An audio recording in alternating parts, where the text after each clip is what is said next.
And so it begins. Hello, everyone, and welcome to another post-show breakdown here at BC WrestlePod. Of course, it is the Takedown Troupe, your weekly TNA Wrestling post-show where I and whoever can still make it after watching these episodes half the time talk about TNA Wrestling.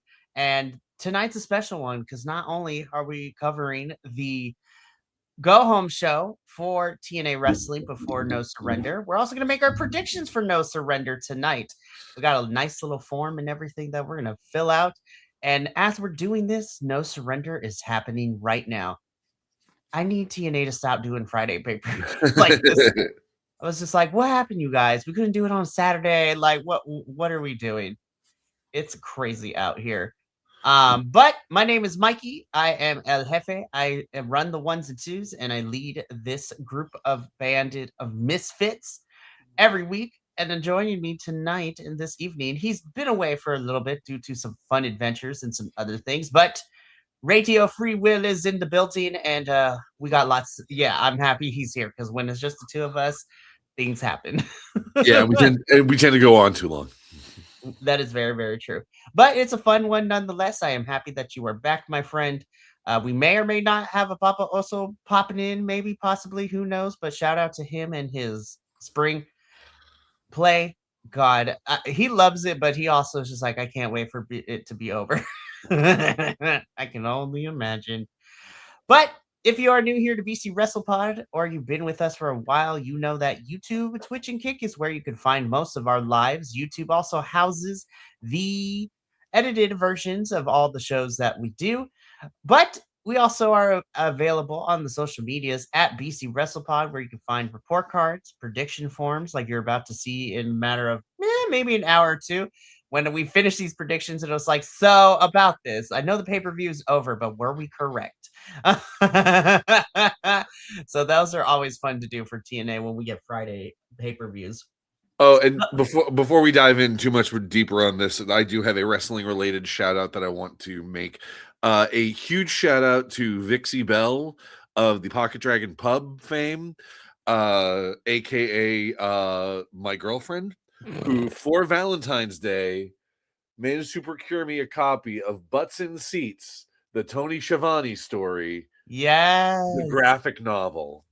And as you can see by the card marking my place, I'm about halfway through it, but it is yeah, as the wrestling nerd that I am, this is an awesome addition to my collection of comic books. Shout out to Vixie.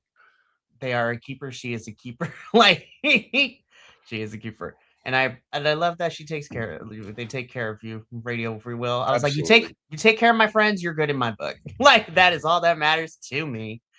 But speaking of which, tomorrow is Valentine's Day or Single Awareness Day for some of us out here. Or in other parts around the country, it is the we're far enough. It is just like it's the fucking we in a situation ship type of night. But whatever it is. How did Dean one of the Winchesters put it? Grifter Christmas. I mean, lonely Grifter Christmas. That's what it was. It's that is another way to describe it. But whatever you are celebrating tomorrow, and if you're looking to get your persons, your people, your clan, yourself something nice, well, I got something for you. You could head over to our shop, bcwrestlepodshop.fourthwall.com, where we have some merchandise, which as of right now just includes some stuff for our weekly shows. The international brands will be slowly going in on the weekend, hopefully, but they are there. But also, guys, we pay for a lot of streaming services. We pay for a lot of streaming services. I love wrestling and we cover a lot, but we got to pay for these streaming services. The streaming services aren't bad, but when we got to pay for these pay-per-views, though, that's just like, ooh, I got to shell out $40, $50, but it's okay because I love it and it's worth it. But if you feel so inclined to donate, we have a coffee bot in the Twitch and the YouTube chat that will be popping up every couple of minutes or so. And I would like to point out that, like, and with certain organizations, like, you support the things you love, you know, like, and if it's a thing you love, you don't yo ho ho it, like, it's because you want to believe that it will in some capacity give back to you, not in just in the sense of like, enjoying the content that they produce. Like, and obviously that changes with certain tiers of groups. Like, obviously, something like TNA, who is still trying to get their feet back under them. Yeah, we'll support them. We'll give them some money. Like mystery wrestling, absolutely. If there's a Patreon, like I feel like that's a thing that we could get in on, is like, or trying to find some of the other smaller guys. 100%. I mean, WWE, no, 16 men on a dead man's chest. Go fuck yourself. It's yeah, it's you get the drift. yo ho, a pirate's life for me. Exactly. Sometimes we sell the 7Cs for some of these, but for most of these, we pay out of pocket because we want to support the things that we love. And TNA, sometimes it makes it very hard for me to love you, but I still love you in certain capacity. It's just, I have a love-hate relationship with you, TNA. Am I still going to watch you on a weekly basis? Yes, because it makes great content for us. Let's rip the Band-Aid off. All right, let's just jump into this episode because we also got to be because this was a nothing burger episode. This is inconsequential, and I was like, well, I'm looking forward to the next set of champions. Yeah, I'm so glad tomorrow. I came back to this episode. I was like, damn, you mean like the last 2 weeks? I was like, okay, I have questions, but you know what? The last 2 weeks actually have been pretty good. I've been enjoying some of the matches. And then I was just like, guys, it's 2 hours and we had 3 matches. I was like, yep, this is the leftover episode. This is the leftover of what they had left with that they taped. Yeah. And I'm just sitting here. We're going to get into it, but I was just like, also, there's a pay-per-view. And while I was putting the predictions for him together, I forgot certain matches were happening because we did not mention them this episode at all. So it's like, okay.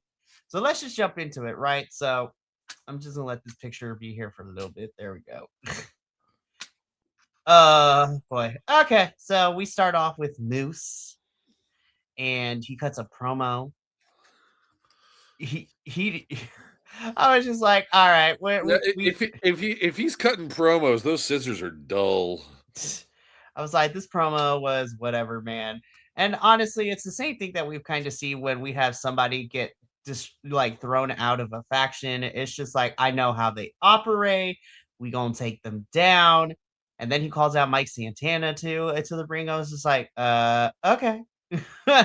Which, Mike comes down. Mike and Moose are ready. They want to fight right now. Daria Ray comes out. She's like, no, we are not doing this right now. You're going to wait until the main event. I was just like, good job, Daria. Way to kill the vibes. I'm just kidding. I was just don't kid about that. She did. She did kill the vibes. She killed many of vibes. I was just like, Daria, I love you, girl. I truly do. But like, oh, man. I was just like, I hate you. And I'm supposed to, but damn. Yeah. I kept hearing Kendrick Lamar playing around every time she popped up on my screen. She was like, please don't kill my vibe. Yeah, but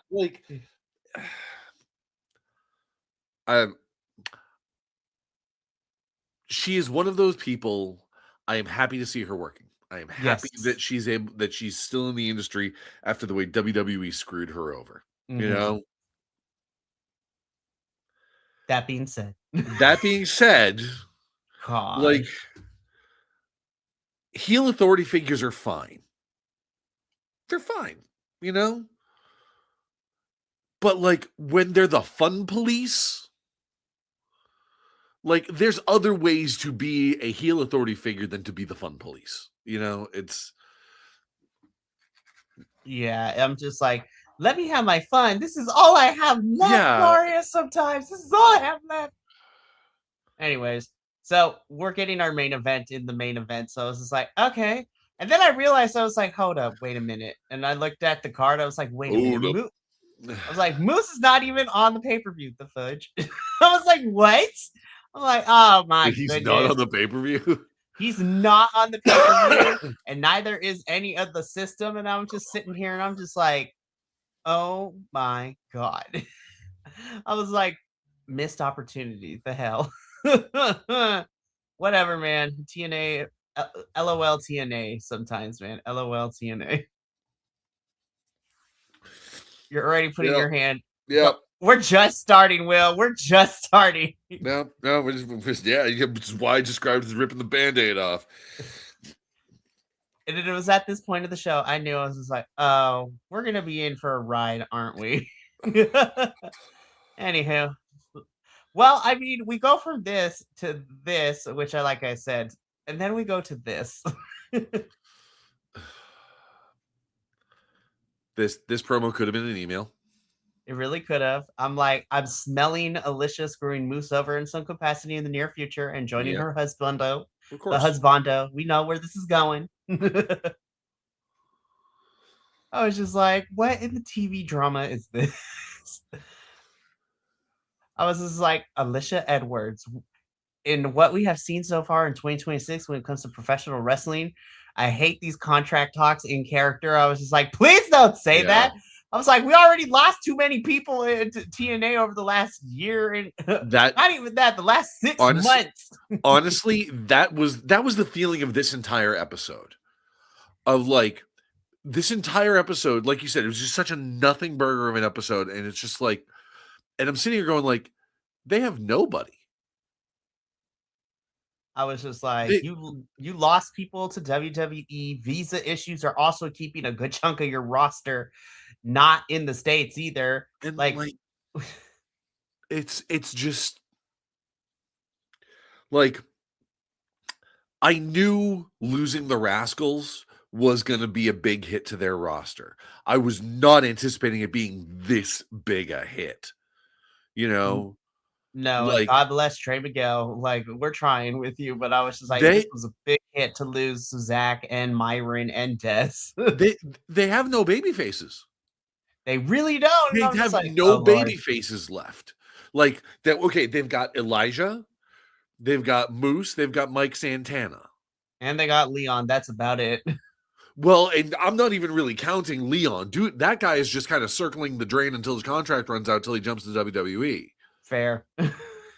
Excuse me. You've got the Hardys, but they don't. I'm not really counting them either, because they're just they're at this legend point where they're not going to put anybody over. The next person they put over is going to be their retirement match, if that. If that. This is wild. So Alicia's just like, my contract's coming up. I don't know if I want this. And Moose is like, I get it. You do what you got to do. And I was just like, Alicia, we'll see you in 2 weeks when you screw Moose over and you'll join your husbando. Yeah. All right, let's keep it going. You know what? I was pleasantly surprised. I actually really liked this match. It was pretty good. This was fine, but there was nothing. There were no surprises here. There wasn't. And I have a question. I was like, so where's the trajectory for Rich Homie Swan? Like, where are we going with him now? Like,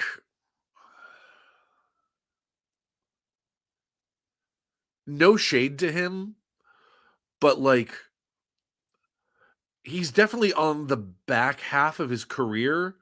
So barring like some major reinvention of character, I don't see him getting pushed as like a major top guy.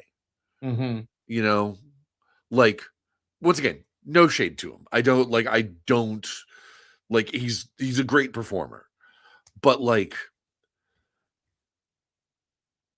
once again, it has less to do with his athletic ability in the ring and more to do with his personality. You know, once again, it needs to be this reinvention of character. Like they refer to him as like all night long Rich Swan a couple of times over the course of this match. Right. And it's like, I like that. Like, but like, in order for him to put it this way, in order for him to really live up to that, you know what he would need to do, actually? And I'm going to mention a name that is definitely one of those names that nobody mentions anymore, and for very good reason. But if he was going to steal, he needs to steal someone's gimmick. He needs to steal the Velveteen Dreams gimmick. Okay?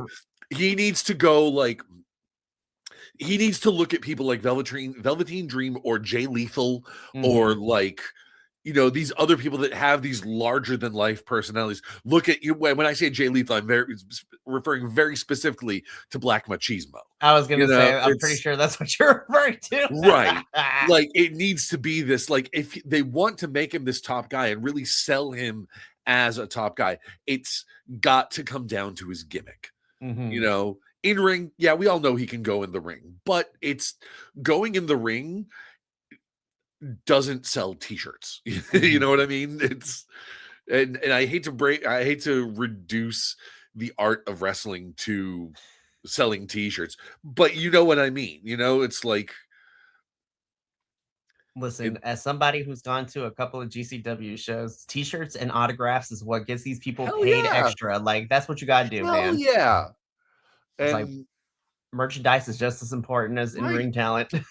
It's well, and the merchandise comes from your gimmick and your Mhm. personality and your ability to sell yourself as a character, and honestly, I know it's Papa Oso and I greatly disagree on our opinion or have very different opinions on AJ Francis. I think that's one of the reasons I like AJ Francis so much. Like, yeah, he's solid in the ring, but his character work is so good. He Mhm. plays such a good, despicable heel, that like that's what sells it for me. Mhm. And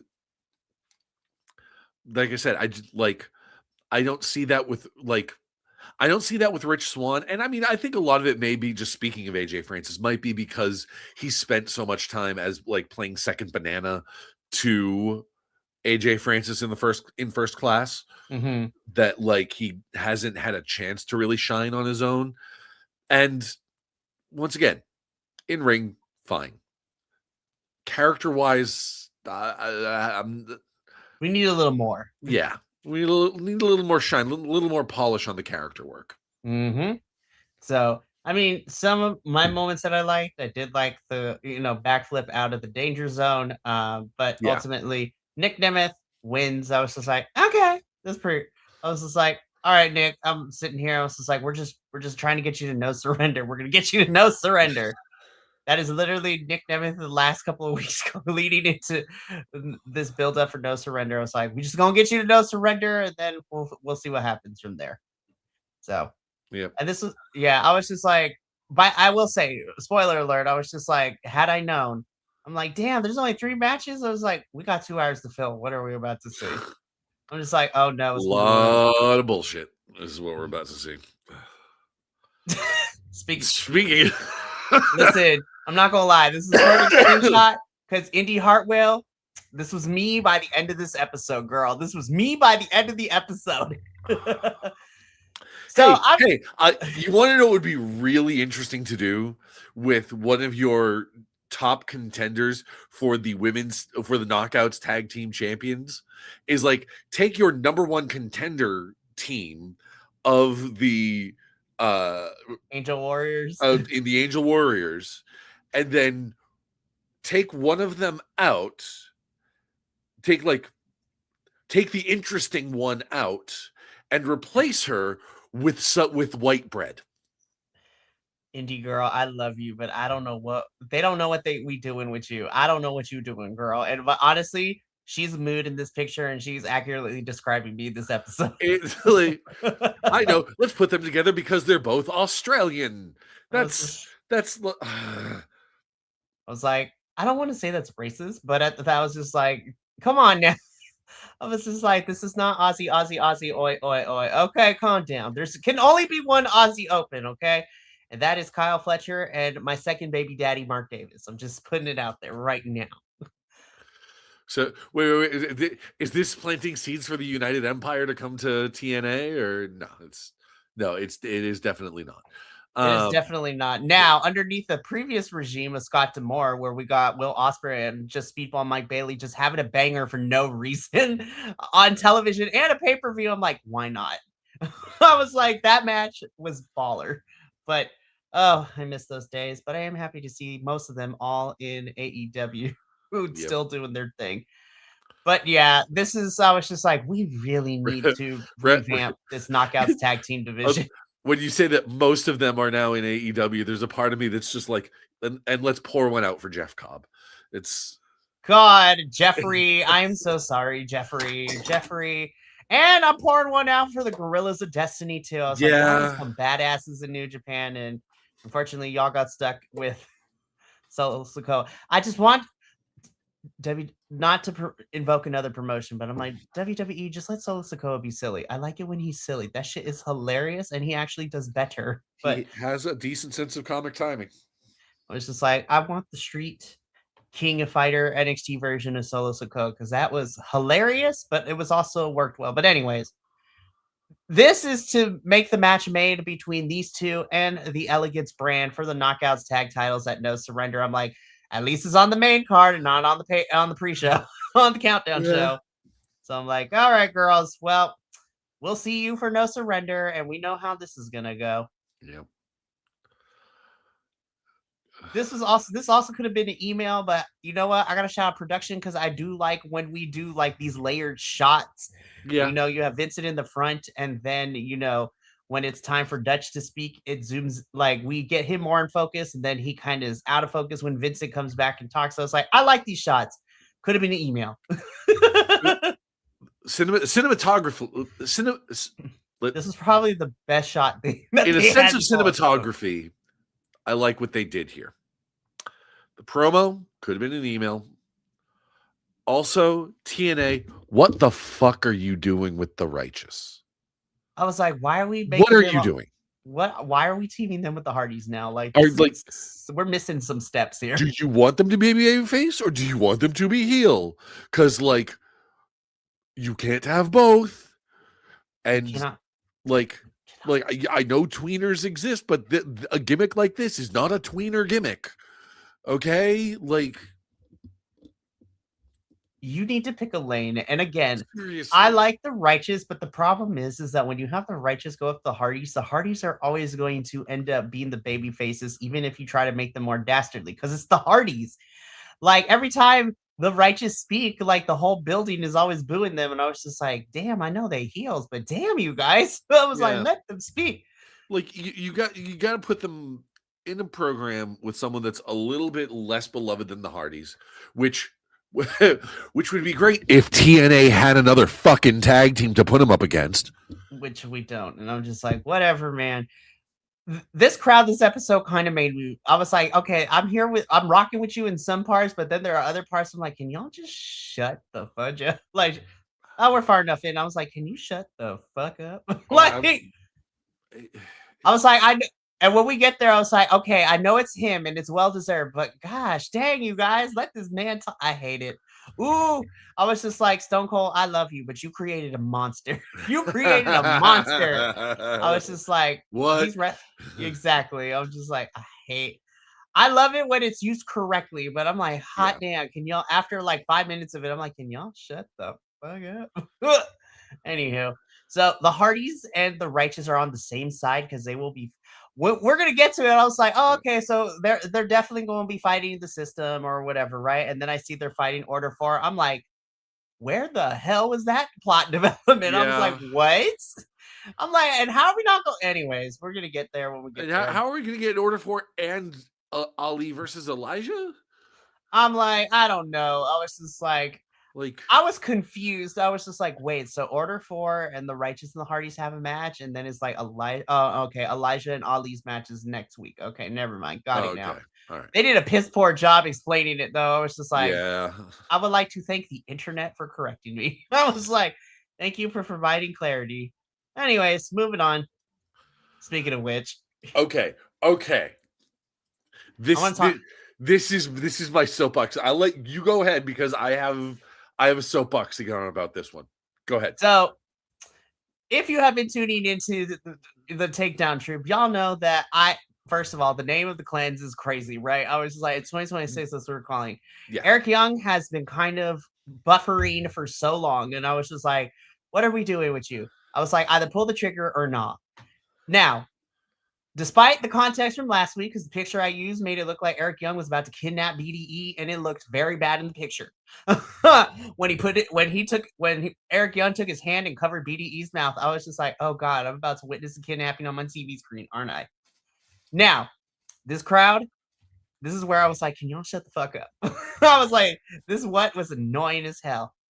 I cannot believe I'm saying this, but looking at everything that we have for No Surrender, I was just like, I kind of actually dig this story. I How is actually do like it. how is this the most compelling thing on the No Surrender card? That's what I was about to bring up. I was just like, how is this the most compelling thing? I was just like, I was like, oh my God, they're actually giving me plot developments with somebody that I've been waiting for plot development forever.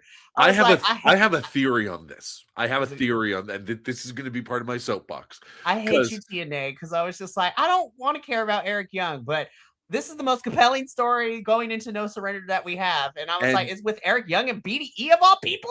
That's crazy. Okay. I have a really weird theory. And okay.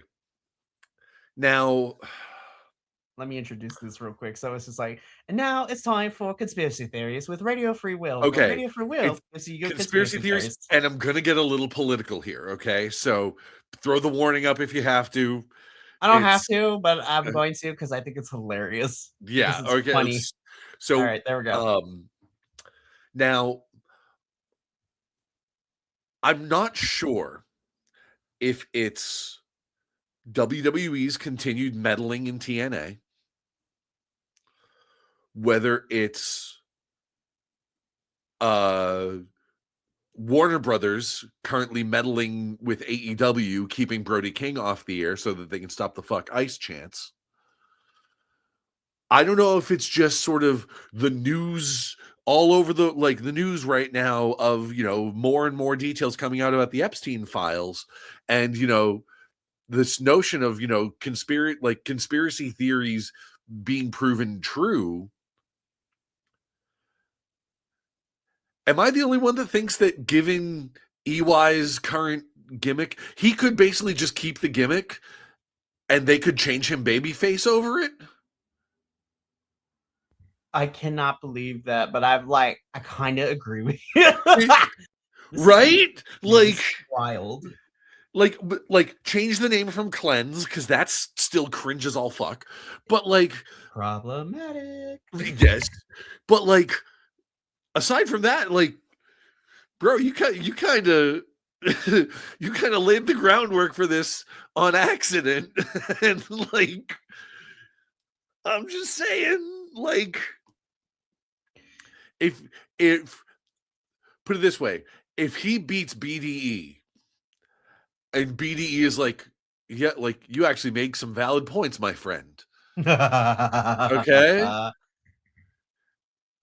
And they could turn this into something, okay? I don't know. It's just, it feels like the time, his timing, he was a little too early for the conspiracy theorist, get rid of the corruption kind of character. Okay. He was a little too early for it. So at that point, it got sort of weird. Now, the way the world is, with, corporations act like the proof coming out about corporations controlling so much, it kind of hits now, and there's something to be said for him, bringing people in, and I don't know what Eric Young's politics are. I don't know if he's in the same camp as Brody King on the whole fuck ice notion, but it's, there is potential to have something really cool here, and I cannot believe I'm saying this about Eric Young. There is, and and you know what? I'm gonna be so completely honest, Eric Young. I really hope this was your idea. Yeah, pitching this, because I was like, I have no faith that TNA would actually give me something of substance right now. Oh my God, are you kidding? No, absolutely not. And I'm just like, and here's the thing, right? So I know, Macklin, quote unquote, got fired, and I'm just sitting here and I'm just like, now if you bring Macklin back as more of a heel from this, and we get more people into this, I'm here for this faction. You could absolutely, okay, come with me on this. I am on a journey with you. Yes. All right. So you have EY as this sort of conspiracy theorist kind of guy, right? Mm-hmm. If you really wanted to set up a tweener faction in TNA, this is the seed for it. Mm-hmm.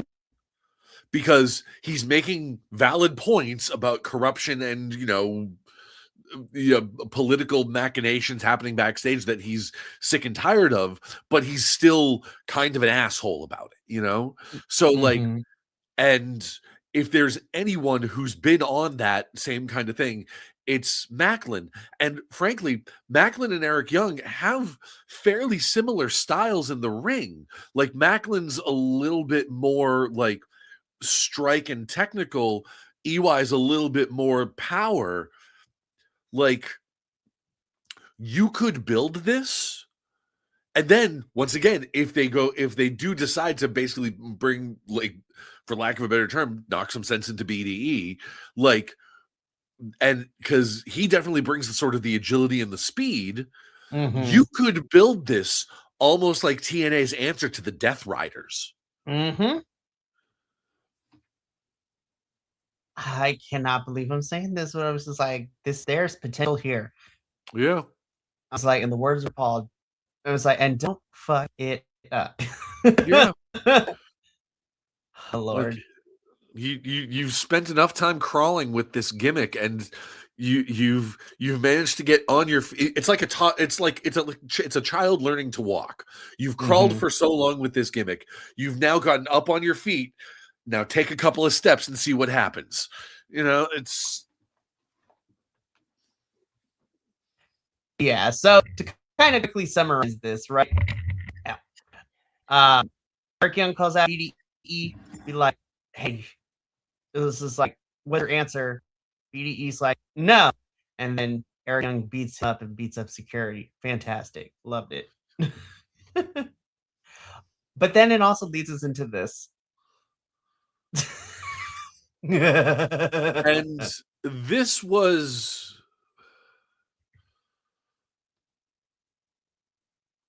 I mean, yeah, it's Daria being the fun police again. But like, it's weird.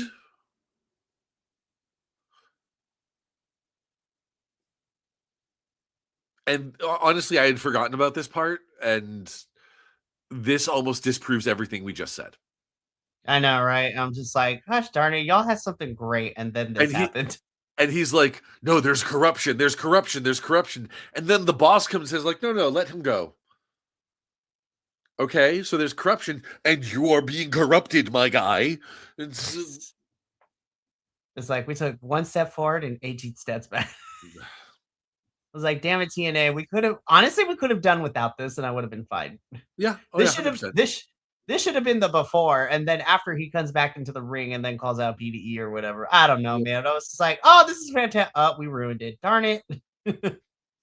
Anyways. Yep. I'm like, I don't know where we're going with Daria and Santino. This is a weird thing. I was like, this is a weird development. It is. And like, I was like, Santino's no longer depressed, but at the same time. Yeah, and it's like I said, like Daria is she's just not doing it for me. I was just like, Daria, I love you as a person. This character is not it. Anyways, let's keep going. Yep.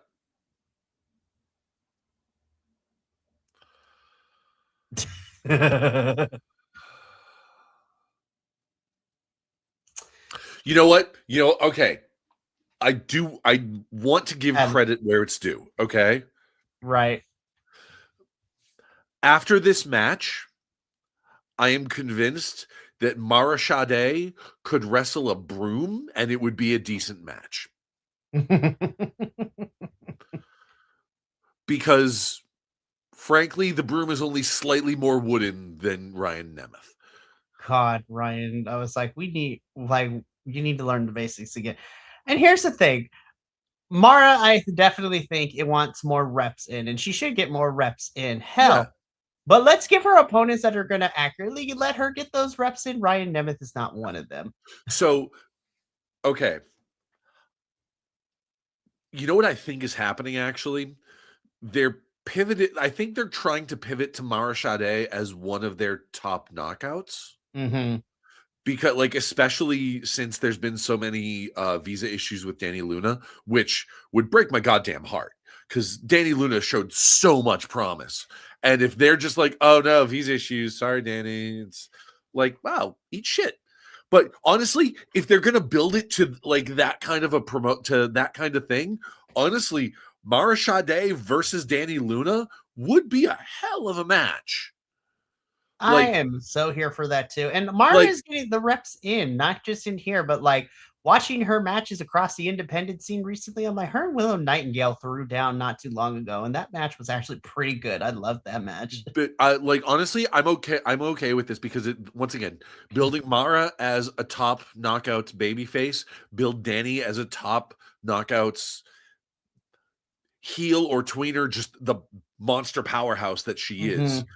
Build her as that so that we can have this, you know, quick hard striker Mara Sade versus the, hardcore graps of Danny Luna. It's and especially I will say I'm while there was a slight um suspension of disbelief breaking moment in this match when she had the bag full of lollipops, like that was cute. That was like I didn't completely hate it. I'm am here for anything that's sort of a subversion or a tweak or a modification or a riff on Right. classic spots like that. I'm okay with that. Like I didn't hate that I actually spot. like that spot. I liked it. I Yeah. was like, it's funny. And like Um, but once again, building her towards this person who is a baby face and willing to do, some, AEW sicko shit versus Danny Luna, who's a heel and willing to do some AEW sicko shit. Listen, It's I was like, we saw that dog collar match. We know. We yeah, know. We saw. I was just like, and I can't believe I'm saying this. That dog collar match was like, Indy, this was probably your best match too. yeah, It's crazy. I did like this. I also really love the running, jumping off the chair into the quasi Superman punch spot too from Mara Sade. I was like, it was yep, very solid. Got some kendo six shots there. Mara Sade wins. Here's hoping that we're done with the feud now. I was just like, this has been a rough go, but honestly, if this was the end goal was to get Mara Sade over, I'm here for it. Honestly. yep, So fun match for what it was. Had some fun spots. I was like, I actually really liked it. It was pretty fun. It was pretty cool. yeah. And that is, as I said, that is entirely on the credit of Mara Sade. Mm-hmm. I forgot y'all were still here. I love you, Manson Steph. Yeah. Yeah. Uh, I was like, oh shit, y'all are here. Okay. TNA, I want y'all to do something with them because I like please, Mance. I like Steph. please do. I know Mance can wrestle because Lord knows this man was GCW champion for almost like 2.5 years at this point. Like, we know. I was like, just do something with him. Anyway, we'll see what happens. But I love you, Mance and Steph. Y'all are some crazy mofos, but I love y'all. Yeah. We love you. I let them this. So at first I was so confused when we got this promo. I was just like, oh, are we getting like a casket match at No Surrender? That's kind of bucking. And then I find out that it's gonna be next week on Thursday. I'm like, God damn it. I was like, oh man. Yeah. But it's not just a casket match. Oh no, it is a guitar case casket match. I'm like, what the How are you gonna does that mean? fit? How are you gonna fit anyone inside a guitar case? I was just like, are we magically gonna turn people into the sizes of musical instruments? The hell? I don't know. The concept is interesting, and I'm just sitting here. I'm like, okay, who needs to win this more? And my opinion goes to Ali. Kind of needs to win because I don't want him to lose. But Elijah's been on the losing end for most of this, so I'm like, I don't know. It's a coin flip for me. I was just like, Yeah. can they both lose? I don't know. But this promo is to get us to build to this guitar casket match happening next Thursday on TNA TV. So it's like, okay, we'll see how this goes. I was like, love you, Elijah, but I was just like, we got to figure out what we're doing in this feud. And I'm like, this is also another feud. I was like, can we be over now? We're done. We're like, there's no more to go with Yep. this. Yep. We're done. We are done with Ali and Elijah. This gives me heart palpitations because she has a match coming up at No Surrender. And I smell some bullshit happening. I smell some bullshit, Will. Who is she going up against? Liang Li for the title. For the title. I smell good. some They're bullshit. gonna give the TNA title back to another fucking NXT wrestler. God. So this could go one of two ways because I don't see Ariana or Stax both walking out as champion. So one of them is going to stay champion. One of them is going to lose in their match. And because of what happened here on this television, I am so afraid, and I don't want to be right, but I think Ariana is going to win the TNA Knockouts Championship at No Surrender. So here's the thing about that. Did you hear about what NXT has recently copyrighted? I have not. Please enlighten me. They have recently copyrighted the name Birthright. Oh wait, yes, I know because again, I was like, because it's between and it's supposed to be it's Lexus, it's Stax, it's Lexus, Finley's, Stax, Ariana, Uriah Connors, I think who is one of Fit Finley's sons, and then there is also reportedly, and I hope this is not true, but there's also another Finley coming in possibly. But I was like, don't put him in NXT. Put David on the main roster. David Finley and Charlie Dempsey too. Yep, they're trying to recruit Charlie. I hate the name Birthright. It's just as bad as the culling, but you know what? It's as bad as the culling. It's as bad as the cleanse. It's like it. We guys, like, what guys, is with these what is with these white supremacist power names? What is happening? Like, yeah, guys, WWE and WWE adjacent properties. We got enough with the,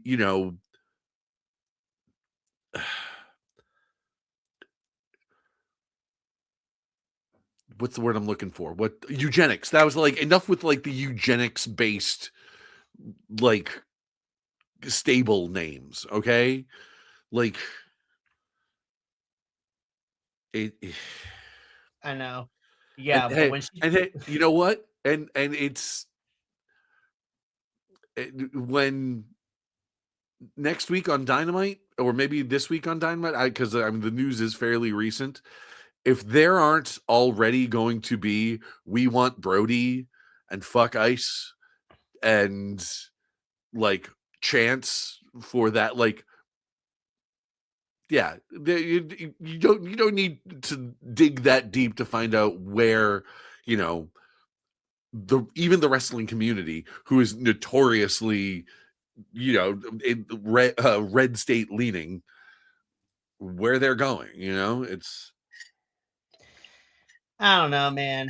I don't know. But when I saw her take the cover out of his pocket, I was like, I smell some bullshit happening at No Surrender. And I don't want it to be correct, but I'm afraid, like I said, Stax and Ariana, both of them are not walking out as champions. Somebody is going to lose. And I actually think Ariana has a better shot at winning hers than Stax has retaining his championship. It would be funny if she won it and he lost it, and then they went through with the Birthright thing, and then he just kind of becomes her arm candy. Because little bitch. Yeah, pretty much. I was like, I hate it, but honestly, I'd be kind of here for this role reversal power dynamic. Yeah. Anyways, so yeah, she took the cover. I was just like, girl, I smell some bullshit happening at No Surrender. We shall see, though. Main event time. We get the System 2.0. It has been rebooted. It is Edward Edwards, Brian Myers, Cedric Alexander, and Bear Bronson taking on the team of our TNA World Champion, Mike Santana, Moose, and the current TNA World Tag Team Champs, the Hardys. So, Mikey, I'm not even going to lie to you. I had such a hard time maintaining focus this episode. I kind of tuned out when this match came up. I'm not going to lie too, because I did too, because I knew how this was going to go. And by nobody's surprise, the System does win. Bear Bronson pinning Jeff Hardy for the win. I was just like, I tuned out because I was just like, none of the, well, okay, I can't say that. 3 out of the 8 of these folks have matches scheduled for No Surrender. but none of them are against any of the people that make sense. Like Mike and Leon are taking on Edward Edwards and Nick Nemeth, and I'm just like, why? We did not do plot development for that. The Hardys are working with the Righteous against Order 4. So it's like, okay, I know the Hardys and the Righteous have been kind of circling each other still for a bit. But I'm like, when did they interact with Order 4? The hell? I was like, when did this happen? This has mostly been Elijah. Elijah's not on the card. I don't understand what happened with that. We're gonna get into it because they made some announcements for matches that were happening at No Surrender. I'm like, why? So so that was how we've talked about how the go home show for a lot of these pay-per-views tends to be like finishing your homework before in homeroom. This isn't even that. This is I did not do any of the research and have to present an oral presentation tomorrow. What do I do? I have done no research. I have not read the book. I'm just like, why are we doing this? I don't understand. I'm like, anyways. Alrighty, here we go. So that was TNA. So that was the go home edition. I was like, this is I cannot believe I'm saying this, minus the BDE and Eric Young stuff. Everything was and getting Marashade that win in the Albuquerque street fight, everything else was inconsequential. Mm-hmm. Alrighty, so we are not quite done yet because, well, technically No Surrender is over, but we're still going to do predictions, and then we're going to find out tomorrow morning how far correct or how far off base we were. So, Will, I'm going to send this form to you in the Discord. And I'm definitely not going to quickly Google the results of No Surrender to cheat at it. Be like, you bitch! No, just kidding. I was like, no, cheating. And that doesn't matter at this point. I'm just like, Will, Papa also is way ahead as the rest of us. I'm like, how the fuck did that happen? Anywho. So, if you are new here to BC WrestlePod, we have a prediction season that we are doing. We got after this, we have 2 more pay-per-views, and then the TNA prediction season is over because we run for TNA, we run Rebellion to Rebellion. So we started the season at Rebellion 2025 and it ends at Rebellion 2026. So as Will is looking up the answer and being a cheating little bitch. No, honestly, I feel that because Will is the heel and he needs these points out here, y'all. Yeah. But I kind of feel like we know what's about to go down, and I'm just like, all right. So we are making our predictions. The winner of the prediction leagues will get a fun little predictions belt that I will be sending them once the season is over because it's a lot of fun. Because why not? But let's get into these predictions, shall we?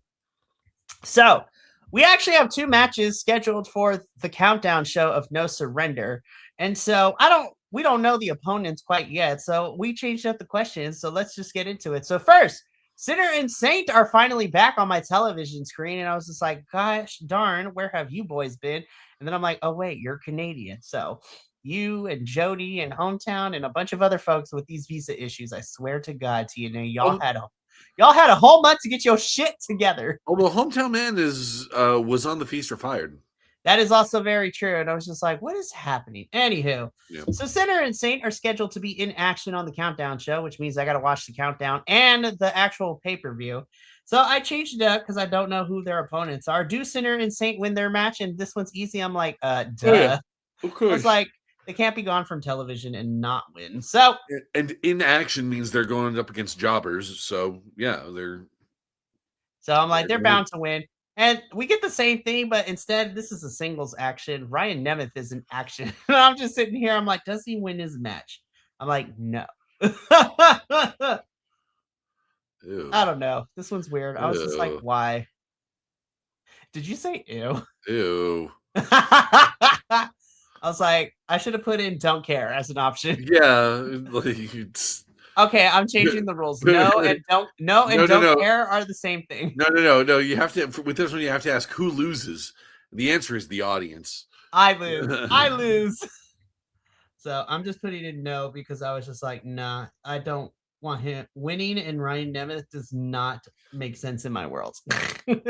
Okay, unless he's really leaning into this Andy Kaufman, I beat women at wrestling thing, and this is an excuse for a new debuting knockout or like a returning one or something like that, who Just beats his butt, beats his yeah, ass. exactly.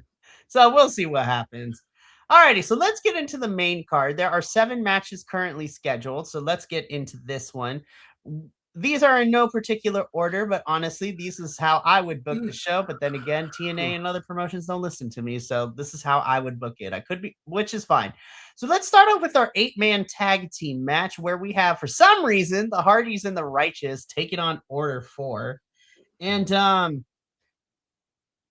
to me, the logical sense here is that Order 4 should win this match, because Yeah. if you're going to continue to have the Hardys and the Righteous be in orbit of each other, they can't win this match. So, Right. and plus this is non-title.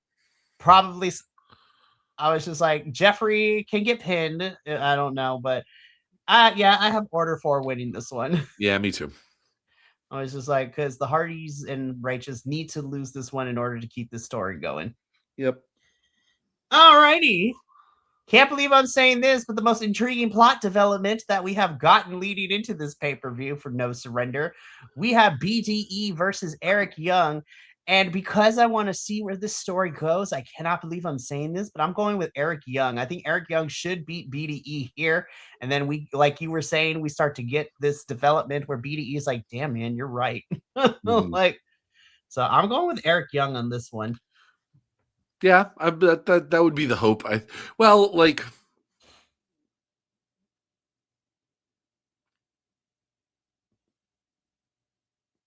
Actually, you know what? I think I'm going to go with BDE on this one. Yeah. I think it's going to be. I think BDE is going to win, and Eric Young is going to continue his crusade elsewhere. Its crusade is going to continue, and it could lead to sort of a babyface turn or a tweener turn kind of thing. But I honestly, I was talking about BDE as the example because it's the current kind of storyline, it's the current feud. I'm not sure it's endgame. You know what I mean? Very true. Very, very true. I can't believe it that this is the most intriguing plot development going into this pay-per-view. Yeah. It's just like, gosh, I was just like, I actually was here for this. We had some really great plot development.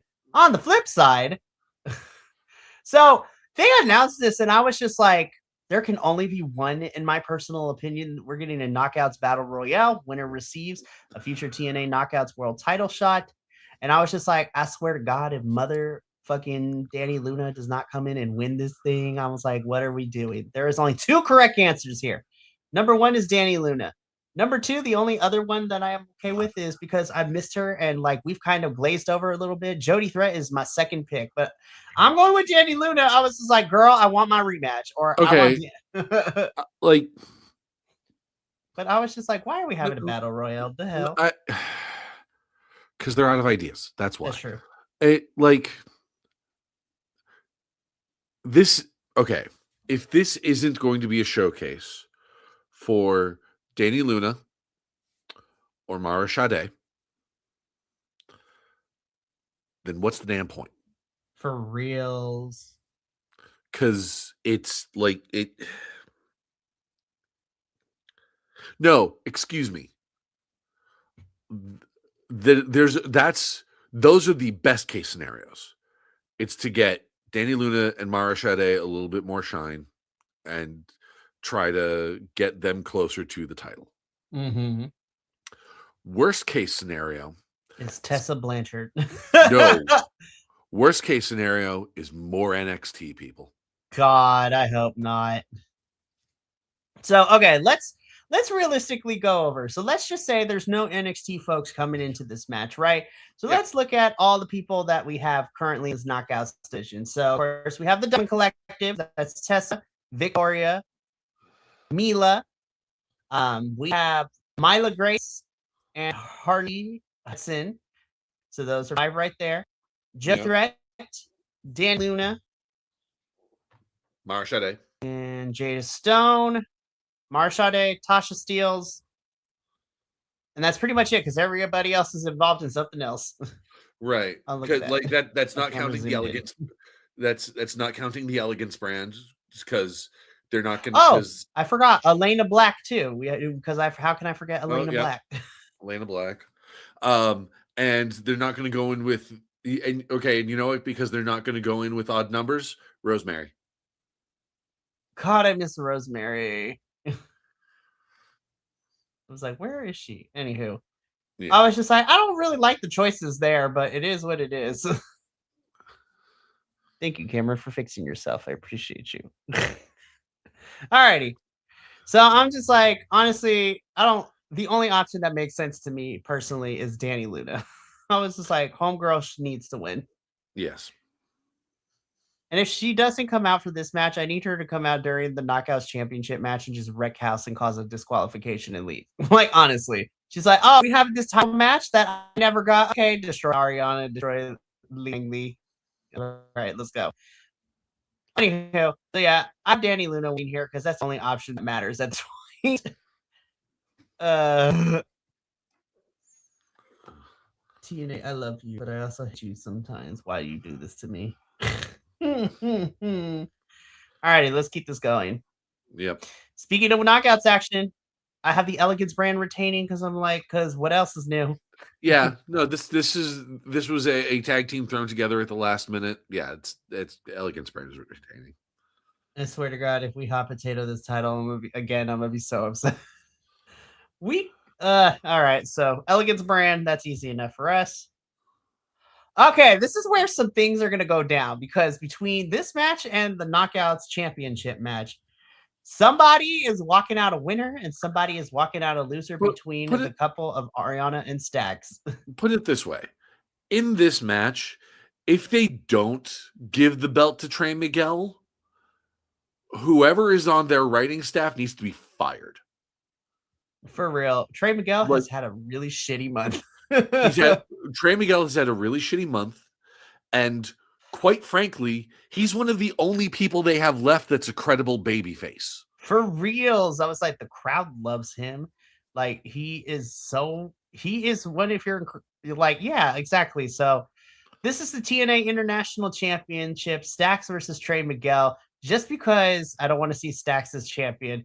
And honestly, with Trey back in the company, I think Trey Miguel is going to win this one. And I'm going to go with Trey here. Yeah, I'm going with Trey. Cause, like, the other thing with Trey is if TNA was smart, and that's a big if, I understand. But if TNA was smart, they would strap a rocket to Trey Miguel's back and launch him as quickly to the top of the card as they can. Mm-hmm. Because it's got to be one of those moments of like, oh, AEW, you're going to pass on this guy? All right.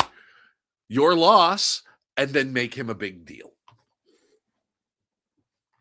For reals. I'm like, Trey wins this one for me because I was like, strap the rocket to Trey.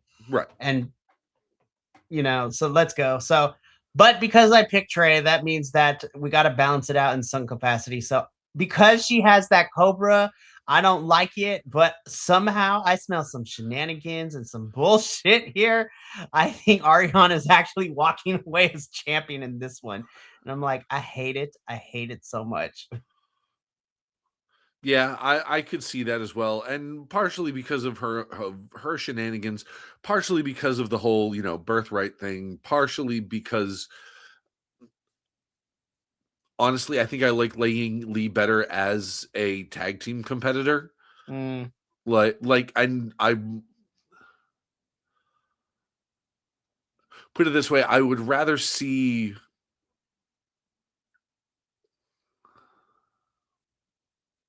her and Zaya work together better as a tag team in terms of like not only character chemistry but in-ring chemistry. They are fantastic as a tag team. Yeah. She's a strong singles competitor, but I think that right now, because if you look at the lineage that this Knockouts title has had, and I love Naomi Lee so much, but the lineage includes Masha Slamovich, Jordan Grace, Trinity, Mickey James, Deonna Purrazzo, and that's just within the last 5 years, and Tasha Steelz too. I'm like, Danny Luna, I think, should be set up to fill that monster champion for the Right. Knockouts Well, division. and not just that, but like Laying Lee, once again, I like her in the ring a lot. But she's kind of suffering from the same problem that Rich Swann is suffering from. The whole like she can go in the ring like nobody's business. But like her character doesn't there's something about her character that doesn't click. And I understand that a large part of that is going to be the language barrier. You know, but like honestly, like she's in a very interesting place, because if she wanted to, if she really wanted to play into her heritage, because that's the cool thing about her, you know, is that like, especially in the industry, in the wrestling industry, Japanese wrestlers are a dime a dozen. Chinese wrestlers, almost unheard of. And if she really wanted to lean into her heritage like that and make it a big deal, I'm not Japanese, I'm Chinese, and like really focus on, like, really put forward this notion of like of where she came from, and like that could be a really interesting thing, I think. But you got to build to that, you know, and you got to take some time to spotlight that, which TNA seems unwilling to do with her. So with that in mind, it feels like keeping her in the tag team division right for the time being, until they can like decide to go all in on her, you know, to actually invest some time. And not just, okay, put it this way, if you had invested the same amount of time on her in this particular episode that we just watched that you did for Ariana, or that you did with Daria, then yeah, there might have been a little bit more investment, that might have had a little bit more faith in her being able to retain the title in this match, in the pay-per-view match. 100%. Oh no, this doesn't bode well for us. So, commenter in the chat, new friendo, Mr. Armin Mirza, felt like a 3-hour average episode of Impact letdown. Yeah. And I put in no spoilers. So we are unaware of the results of everything that happened at No Surrender. We will be doing that post show next Friday, because we give ourselves about a week to catch up, and then also we have to do that because sometimes we need to sit with our feelings after we watch these shows. I was like, I have to process these things. So, all right, so essentially both picked Ariana to win. I was like, I smell some bullshit. So yeah, Stacks and Ariana cannot both win. I was like, the laws of the wrestling shall not decree it. So I think Trey wins his, but Ariana takes the title from Laying Lee. Yeah. So that's, I want to be wrong, but who knows? This is a clusterfuck of a match. I was just like, how did we get here? Like, this match was made and we have no plot development whatsoever. Okay. This is what needs to happen. And once again, may have happened in the thing. Over the course of this pay-per-view, because they made such a big deal about it, about the whole option C thing, what they need to do is basically have this go from a tag team match to a fatal 4-way. I was like, I'm here for that. That would be the logical thing to do, is have Leon Slater say, like, nope, I'm invoking option C. I'm giving up the X Division title and because I want a title shot. And then they're like, okay, we've got 3 people with valid title shots. Change it from a tag team to a fatal 4-way. And if they were to do that, then I would immediately say Leon Slater wins. Because they would be mad to not put the TNA world title on Leon Slater before his contract runs out and he goes to WWE. Hang on, I gotta throw the jokes in here. Wait, so you guys missed out on the new NWO debuting tonight? Damn, okay, I won't spoil no more. And then go a step further, the Nemeth World Order. Listen, Armin Midoza, you are a new friend. Please subscribe and come into our chats more often. We loved it. Oh, that's super good. Oh, fair question. Curious though, why are you guys a week behind? So the way we're only a day behind, actually. We're a day behind. So we usually do our TNA post shows on Friday. So we do them the day after the episode airs on Thursday. But for pay-per-views, usually any TNA pay-per-views or the weekly TVs, we always do it on the Friday because that's how the schedule works out. Now, for the big four pay-per-views, they're a little bit easier to do because they don't happen the same time that we do a post-show breakdown for a go-home show. But when it comes to the pay-per-views that are not the big four, so Genesis, Rebellion, Slammiversary, Bound for Glory, they usually put them on Fridays, and it's annoying as hell. Oh my goodness. So yeah, we're only a day behind.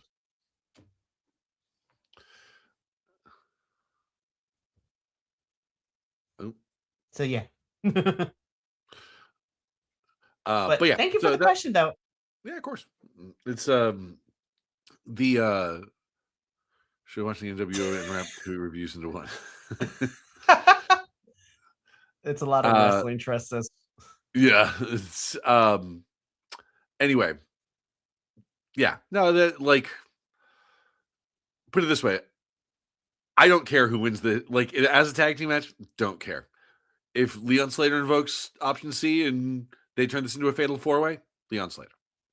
For us, it stays a tag team. Leon Slater.